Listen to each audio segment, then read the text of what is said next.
Well, first, we moved here in 1965, and Sandy, and then you moved in as our neighbor. What year was it? In 1989. 1989. About 27 years ago. Yes, it has been.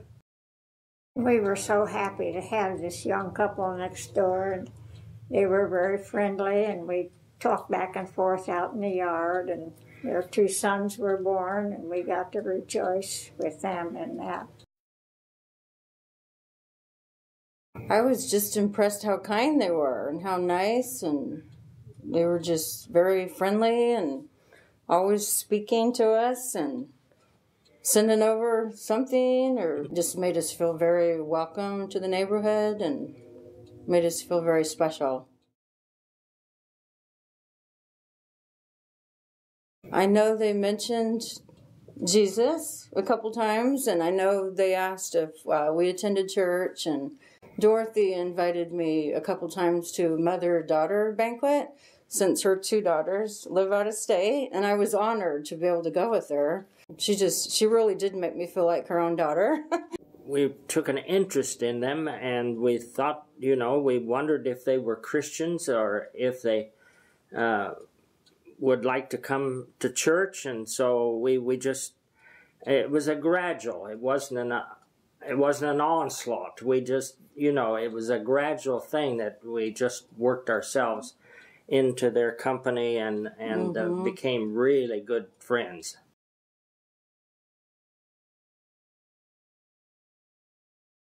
I had a really tough year in the year 2000. My mom was, she had a surgery and then got an infection, and she was in and out of the hospital for like 7 months. I was really worried about her, and then in the meantime, I was in a lot of pain. When she got back home, I finally went to the doctor, and it took like 5 doctors, and I was diagnosed with a rare bone disorder in my head. I was in a lot of pain, and I got to the point where I just didn't know what to do. I was anxious and depressed, and Al came over one day, and I think he just brought something, and he said, "Are you okay?" And I'm like, "No, not really."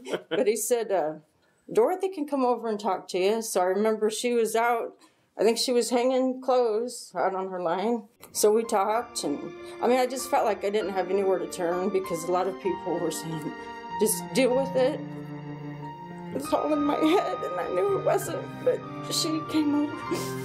And she told me the story about Jesus and asked if I'd ever asked him into my life. We prayed together, and I just felt an enormous weight lifted off my shoulders. And I knew that everything was going to be fine. And I call her my angel, because I feel like she had a part in helping get me saved. I had 2 daughters and a son, but here's my 3rd daughter. Yeah, this is our daughter. And here's my second mom and dad. Yeah, I'm just so thankful for them, and they're right next door, and it's just wonderful having them here. They're so filled with Christ's love that it kind of overflows, and I'm just very thankful for the friendship with both of them.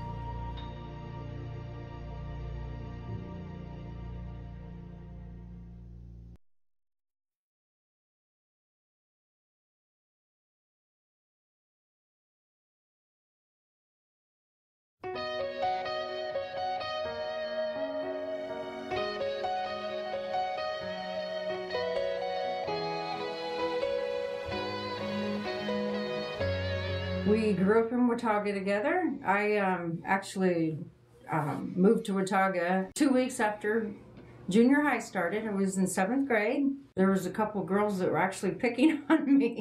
And Joyce I felt like she came to my rescue. I remember on the first day of school on the bus, somebody threw gum in my hair.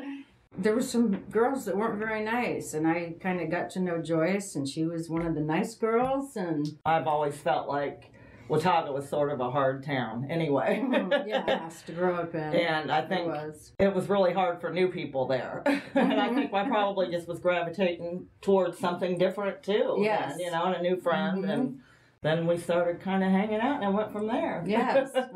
Became good friends. So it was one of the peer pressure type things. I think everybody's always looking for that soft spot, a good friend that you can not feel like you got to fit in with so much, Yes, you know? you can be yourself. Yeah.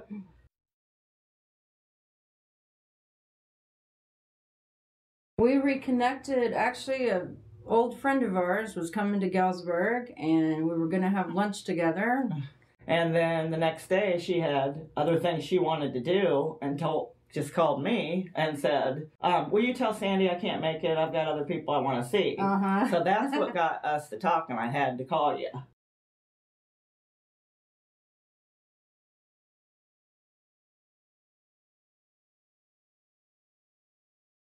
I was really impressed that Sandy would talk openly about it, I think. I could tell by the way she talked that she had a relationship with the church and with God, and I think it made it easy to talk to you about it. I mean, you would just mention God in your conversation and Bethel. And I told her how it's changed my life and having a relationship with Christ and coming to church. I think, too, that stood out to me, too, was you said it's not perfect. My life's not perfect Right. just because I'm a Christian.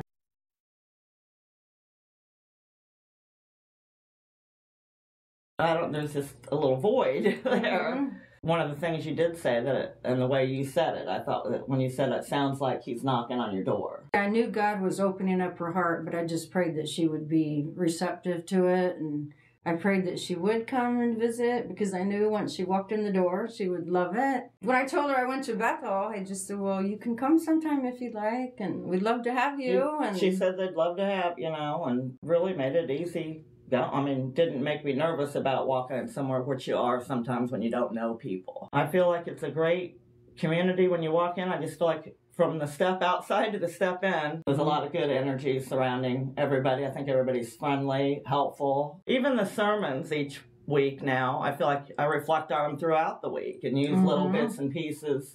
Yes. The very first one was worry. All day I told myself not to worry. God will take care of it.